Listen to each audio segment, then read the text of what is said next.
بسم الله الرحمن الرحیم. السلام علیکم ورحمت الله وبرکاتو. قدرمن اوریدونکو، ما ته ویلی شي ستاسو دعاګان محتاج محمد داود عابد. محترمو، کتیر سو پروګرام تاسو کتلی نو پاغي کې ما تاسو سره د والدینو د حقوقو په اړه خبرې اترې کړې. دا مې درته هم ویلي دي چې کم خلکه د مور پلار خدمت کوي او مور پلار سره ښه سلوک ساتي، مور پلار خوشحاله ساتي، نو د هغې دپاره شریعت څه احکامات ذکر کړي او دغه مې هم درته بیان کړل چې هغه خلکه چې څوک د مور پلار نافرمانی کوي نو شریعت د هغې په اړه څه فرمایي. محترمو، دغې سره سره که مونږ وګورو نو په موجوده ژوند کې د تجربې په اعتبار سره مونږ که وګورو، هغه خلکه چا چې مور پلار خوشحاله کړي دي د هغې د دنیا ژوند څنګه دی، او دې سره سره هغه خلکه چا چې مور پلار خفه کړي دي نو د هغې د دنیا ژوند څنګه دی. دې کې شک نشته دی چې بعضې وخت کې به د والدینو نه هم کمزوری کېږي، هغې به د خپل بچو حق پوره نه کړي شي. د هغې دپاره به خپله کوشش کوم انشاءالله العزیز چې څه پروګرامونه مخې ته راوړم، خو دغه د هغې په ذهن کې وي چې ستاسو نه به ستاسو د بچو د حق متعلق پوښتنه کېږي. کوم والدین چې هغې د خپلو بچو د حقوقو خیال ونه ساته، په بچو کې فرق وکړه، نو بالکل شریعت په د هغې نه د دې باره کې پوښتنه کوي. خو نن چونکې په دغه پروګرامونو کې مونږ یو سلسله روانه کړې ده چې په هغې کې د اولاد په اړه مونږ خبرې کوو چې دوی به د خپلو والدینو سره څنګه ژوند تیروي. نو زه په دغه اړخ باندې نه ځم چې والدین به د بچو څومره خیال ساتي. محترمو، په دې کې څنګه ما تاسو ته ووایي نو بعضې وخت کې د اولاد د خپل والدینو سره چې رویه ټیک نه وي، اولاد د خپل والدینو د حقوقو خیال نه ساتي، اولاد خپل والدینو له تکلیف ورکوي، نو دې کې د مور پلار هم برخه وي. مطلب دا چې دا بچی چې دې ځای ته ورسي چې هغه د مور پلار قدر نه کوي، نو په دې کې د مور پلار هم لاس دی. ولې تاسو د دغه بچو حقوق چې کوم دی هغه تاسو پوره کړي دي؟ څه وجه ده، څه اسباب داسې دي چې دا بچی دې ځای ته ورسېدل چې هغه د مور پلار حق نه پوره کوي؟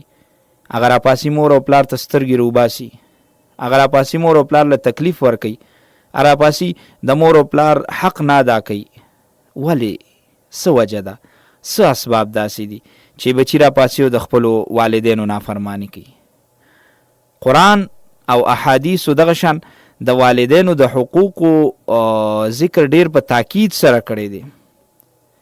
اوس سره د دې چې دا دومره اهم حقوق دي، مونږ په هم دغه ډیر زیات پروګرامونه وکړل او بیا هم ډیر بدقسمته بچي داسې دي چې هغې د خپل والدین د حقوقو خیال نه ساتي. وجه څه ده؟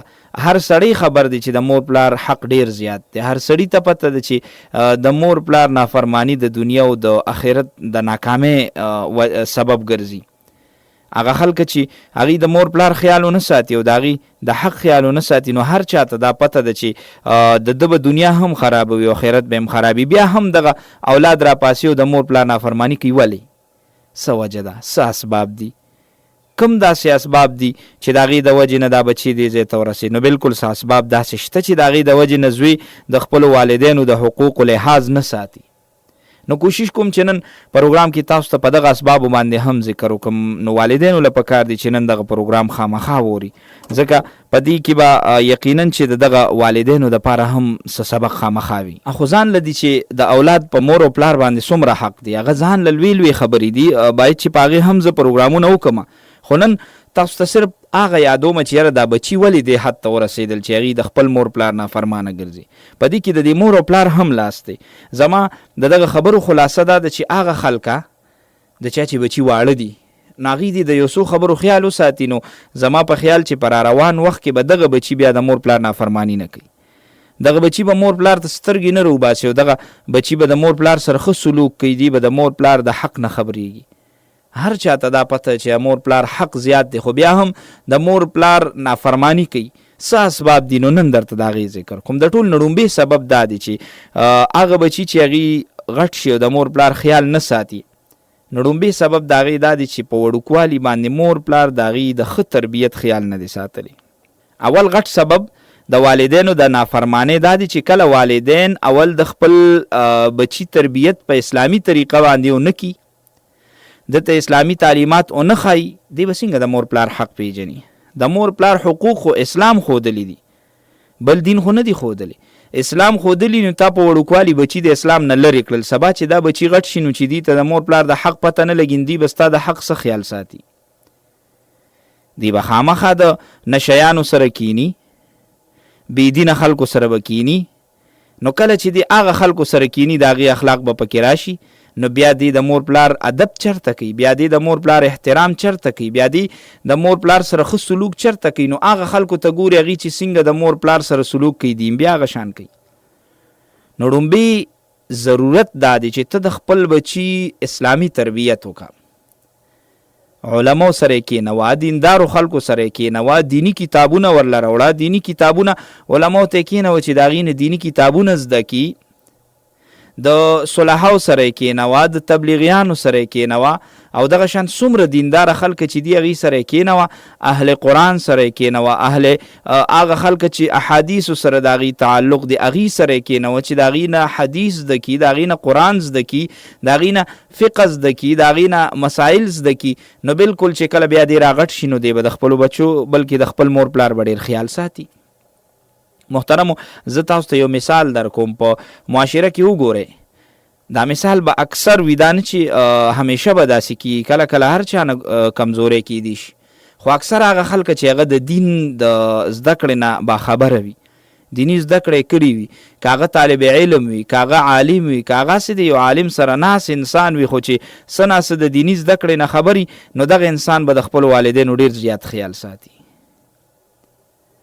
او که هغه سړی چې هغه د علماو نه لرې وي، د دینداره خلکو نه لرې وي، د قرآن او حدیث نه لرې وي، د مسایلو نه لرې وي، یقینا چې به د مور پلار نافرمانه بندوي. نو ړومبی لوی سبب دا دی چې که دا بچي ستا نافرمانی کوي، نو شاید چې دا بچي د ده به تا په وړوکوالي باندې اسلامي تربیت نه کړي. اوس که ستا ماشوم لا بچی دی، نو کوشش وکړه چې د خپل بچو اسلامي تربیت وکړي. نو ستا دا بچی چې غټ شي، نو اسلامي تربیت دا دی چې اسلام د مور پلار حقوق ښایي، نو که دی عالم سره کینو نو عالم به ورته د مور پلار حق وښایي، که دی یو دینداره سړي سره کینو نو به ورته د مور پلار حق وښایي، د مور پلار ادب به ورته وښایي، دا به ورته وښایي چې مور پلار سره به څنګه سلوک کې. که د قرآن زده کړې ته د کینو، د قرآن ګڼ شمېر آیاتونه ما تاسو ته ولوستل، که احادیثو زده کړې ته کینی، د احادیثو ګڼ شمېر حصې ما تاسو ته ولوستلې چې په هغې کې د مور پلار د حقوقو او د ښه سلوک حکم راغلی دی. نو محترمو، یو کمی شاید چې زمونږ به دا وي چې مونږ به د خپلو بچو اسلامي تربیت نه کړي. دویم، زمونږ د بچو یو اهم حق په هلکوالۍ او په ماشوموالي دا دی چې مونږ هغې د غلط ماحول نه وساتو، د غلطو د بېدینې خلکو سره د ناستې پاستې نه وساتو. دغه دویم غټ سبب دی چې کله یو بچي د هغه ناسته پاسته د بېدینو او غلطو خلکو سره نو خامخا به دي کې د هغې اخلاق پیدا کېږي، او بیا شاید چې دی به د خپل مور پلار د حقوقو خیال نه ساتي. محترمو، لہذا دا د والدینو ذمہ داری ده چې دی د خپل بچی پوره نگرانی کوي، دی دا ګوري چې زما بچی څه وخت چا سره ناست دی، د هغه خلکو بیکګراوند څنګه دی، د هغې اخلاق څنګه دي، د هغې تعلق څنګه دی، د هغې کردار څنګه دی. نو د دې بچو د دې ضروری خیال ساتل پکار دی. رسول الله صلی الله علیه وسلم فرمای کلکم راع و کلکم مسئول عن رعیته، پتاسو کې هر یو انسان ذمہ دار دی، د هر یو نه به د خپلو ما تحت خلکو باره کې پوښتنه کیږي. ته د چا مشر ستا د کشرانو باره کې به تا نه پوښتنه کیږي، ته مور یا ته پلار نو ستا د اولاد باره کې به ستا نه پوښتنه کیږي چې ستا اولاد هلک و هغه چا سره ګرځېده، چا سره یې ناسته کوله، ته د هغې باندې نظر اچولی دی. د خپلو بچو په ملګرو باندې نظر واچوي چې ستا د بچو ځان له ناسته د کومو خلکو سره ده، د دا ملګري دا د کومو اخلاقو د کوم کردار مالکان دي. ځکه یو انسان د بل انسان نه ګورې ډېر زر اثر قبلی. ځکه علما فرمایي په انسان کې د انفعال ماده زیاته ده، مطلب یو د بل نه اثر خامخا قبلی. نو ته وګوره چې د دې ستا د زوی ناسته پاسته چا سره ده، ستا د زوی تعلق د چا سره ساتي، یاری دوستی د چا سره کوي. رسول الله صلی الله علیه وسلم فرمای المرء علی دین خلیله، انسان د خپل دوست په طور طریقه باندې دی. انسان چې کم طور طریقه اختیاري د خپل دوست اختیاري. نو نبی علیہ السلام فرمای فلینظر احدکم من یخالل، لہذا په تاسو کې هر یو انسان دی دا وګوري چې زما د چا سره دوستی ده، زما د چا سره ناسته پاسته ده. که کوم انسان ناسته پاسته د خو خلکو سره خلک دی وګڼي چې دا به ښه سړی، که د یو انسان ناسته پاسته د بدو خلکو سره پیښ چې دا سړی به د بدونه خالی نه وي کم از کم. نه انسان له پکار دی چې په خپله هم د خو خلکو سره ناسته وکړي او د خپلو بچو هم د خو خلکو سره هغې په ناسته باندې پابند کړي. محترمو دا هغه اهمې خبرې دي چې مونږ او تاسو له پکار دي چې مونږ او تاسو د دې خیال وساتو، په وړوکوالي باندې د خپلو بچو د دې خیال وساتو چې یاره یو زما دا بچي چې دي د ما اسلامي تربیت کړی دي که نه دي، دویم زما د دې بچي دا ناسته چا سره ده، زما د دې بچي چې دا ناسته چا سره ده، آیا دغه سړی څه نشهیي خو نه دي، دې چېرته څه پوډري چرسي یا نور څه نشه خو نه کوي. تاسو ګورئ کم خلک چې نشه کوي نو هغې سره په ملګرتیا کې ګرځېدلي او ناست هغه انسانان هم په نشه باندې راوړي. عموما څومره خلک چې په نشه باندې روغتي نو هغه د یار دوست د ناستې پاستې د وجې نه روغتي دي. څومره چې خلک په لوپرو باندې روغتي دي نو هغه د خپل یار دوست د وجې نه په دغه لوپرو باندې روغتي دي. نو د بچو اسلامي تربیت ضروري دی او دې سره سره د بچو د ناستې پاستې د ګرځېدو د وخت خیال ساتل پکار دي، په هغې نظر ساتل پکار دي چې زما دا بچی په دې وخت کې د چا سره ناسته کوي. مور او پلار له پکار دي چې هغه د اولاد په تعلقدارو باندې نظر واچي چې زما د بچی ناسته د چا سره ده او زما بچی ملګري څوک دی او د هغه دوستان څوک دي، که چېرته هغه بد وي نو خپل بچی منع کول پکار دي. محترمو دریم یو سبب چې د هغې د وجې نه اولاد بیا چې غټ شي نو هغه د مور پلار نافرمانه ګرځي، هغه دا دی چې زمونږ اولاد چې دي نو هغه مونږ د انټرنیټ سره د ډیش ټي وي او دغه شان د فحش ډرامو فلمونو سره مونږ ګورو چې دي هغه ګوري، هغې سره عادت شي نو بیا دغه بچی چې غټ شي نو هغه هم په دغه لار باندې ځي. کله چې والدین د خپلو بچو نه بې پروا شي، دا بچی په وړوکوالي باندې د انټرنیټ عادت شي، دا د موبایل عادت شي، دا د ګنده ویډیوګانو کتو عادت شي یا داسې رسالو کتلو عادت شي چې په هغې کې غیر اخلاقي واقعات وي، غیر اخلاقي خبرې ترې پکې، نو دا ماشوم چې څومره غټیږي نو د دې ماشوم د دې بچي ذهن خرابیږي، په ده کې د غیر مسلمه خلکو د بېدینه خلکو سره مینه پیدا کیږي، د کې عشپرستی، ازادي او بېدبي راځي. بیا دې په پټو سترګو د دغه بېدینه خلکو تقلید کوي، هغې پسې رواني، نو بیا چېرته دی د خپلو والدینو د حقوقو خیال ساتي. اسلام محترمو داسې یو دین دی چې دی ګورې انسان ته ډېر لوی حق ورکړی، هغه که مور او پلار دی، که هغه یو زنانه ده او که هغه یو نارینه دی، شریعت اسلام چې کوم حقوق ورکړي ګورې دا هېچا نه دي ورکړی. نو مونږ خپل بچی د خپله لاسه د دغه ګنده څیزونو عادت کو، نو په هغې بیا د دې په ذهن باندې دومره لوی اثر چې دا بچی غټ شي نو دی بیا د خپلو والدینو فرمان برداري نه کوي. دې ځای کې به زه د دغه خبرې دا هم یو تشریح وکړم چې نن په خپله زمونږ والدین چې دي هغه خپلو بچو له په داسې وخت کې موبایل واخلي، په داسې وخت کې هغې ته کمپیوټر مهیا کړي چې هغه د هغې د کتلو او دغه شان د هغې د استعمالولو د وخت نه وي. محترمو زما بچی دی او هغه ته د کمپیوټر ضرورت دی، نو بیا پکار دی چې زه د هغه په کمپیوټر نظر اچوم چې زما بچی په کمپیوټر باندې خپل کار کوي که نه د هغې نه علاوه هغه په دغه کمپیوټر باندې خپل وخت هم ضایع کوي. یا زما بچی سره موبایل دی، آیا دا وخت د ده د دې موبایل دی که نه دی؟ که د ده د موبایل دی واقعي ضرورت دی چې دی موبایل استعمال کی، نو آیا دا موبایل دی صرف د موبایل استعمال حده پورې استعمالوي که نه د دې نه وروسته دی په دې خپل وخت هم ضایع کوي؟ بېځایه فضول ګیمونه کوي په دې باندې یا فضول ویډیوګانې په دې باندې ګوري. محترم عموما په موبایلو کې یا دغه شان په انټرنیټ کې د بېدینه او غیر دینه خلکو ویډیوګانې بیا مونږ خلک د هغې سره محبت شروع کو، بیا خپل بدن د هغې په شان جوړ کو، بیا خپل کرکټر د هغې په شان جوړ کو، بیا زمونږ دغه بچي د هغه خلکو په لار باندې لاړ شي نو بیا د علماو سره محبت، د دین سره محبت، د قرآن سره محبت هغه دې کې ختم شي. ایون د والدینو سره محبت، په خپل کور کې د خپل ورونو خویندو سره محبت هغه ختم شي. بس د انسان تعلق د موبایل سره شي او په موبایل کې چون کې بېدینه خلک مونږ ګورو نو د هغې د وجې نه زمونږ د بچو ذهنونه خراب شي. اول خو ته وګوره زما دې بچي ته د موبایل ضرورت دی، کم بچی له چې په هلکوالۍ په ماشوموالي باندې موبایل لاس کې ورکړې نو ګورې ته د ده نه به تمه څنګه کې چې دی به دیني تربیت کم از کم واخلي. پاتې خو لا دغه عصري علوم شو. یقینا چې دغه موبایل یا دغه انټرنیټ اثر په دې عصري علومو باندې هم ډیر زیات پریوزي او بیا په تیره دینی علومو زده کړه خو بالکل ناممکنه شي. بیا د هغه خلکو په شان دا ماشومان ځان جوړي، نو چې د هغې په شان ځان جوړی هغه غیر مسلمه دي، هغه د دین مخالف خلک دي، نو هغې به داسې کردار ادا کوي چې به د دین مخالف وي. زما بچي هم چې د هغه خلکو سره محبت پیدا شي نو زما بچي هم هغه شان لباس جوړي، هغه شان وضاقته کوي، نو بیا دی هم د اسلام نه لرې پاتې شي. دغه بچي چې بیا راغټ شي نو هغه مور پلار ته داسې نظر کوي لکه یو غیر مسلم او بېدینه سړی چې خپل مور پلار ته څنګه نظر کوي. نو بالکل یو دریم اهم سبب دا دی چې مونږ بچو له په ورکوټوالي باندې په الکوالۍ باندې داسې اختیار ورکړي، مونږ ته ځان دومره بې پروا کړي چې دومره د یو عام مشر سړي نه هم ځان بې پروا کول نه پکار. والدین له پکار دي چې د هغې بچي هر عمر ته ورسي چې د دې په هغې باندې نظر وي. بچي ولې ناوخته کور ته رالی؟ بچي دا موبایل در سره دی کې څه دي؟ بچي دا موبایل ستا د استعمال وخت نه دی چې دې وخت کې ته موبایل استعمال کړي.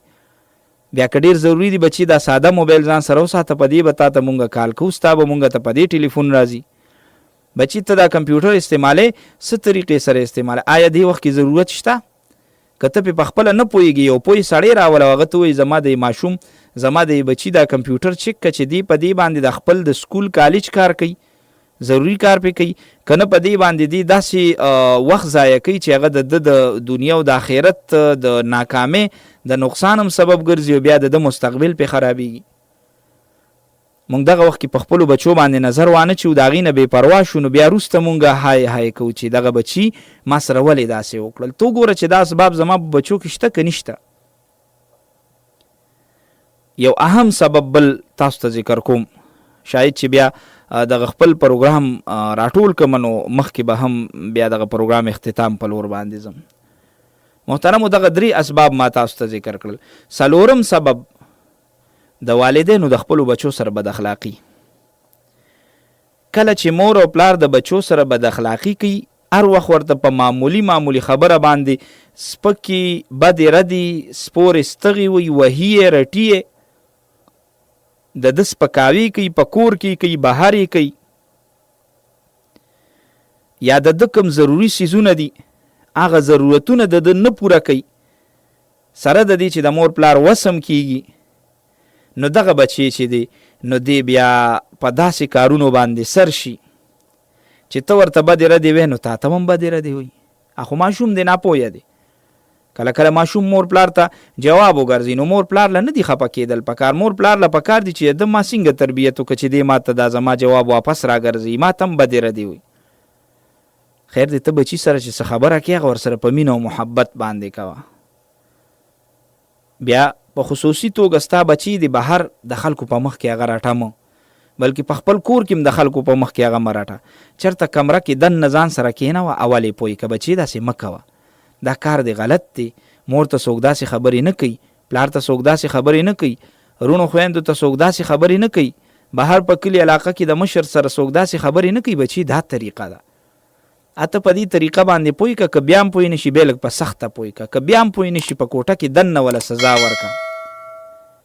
دا نه چې هغه ته داسې د حوصله شګنۍ ښکار کې چې ته هغه ته کنځل کې هغه درته دغه طرفه دوه کوي. بیا دې سره د انسان د بچي ذهن خراب شي، دنه بیا د معاشري یو غټ مجرم جوړ شي.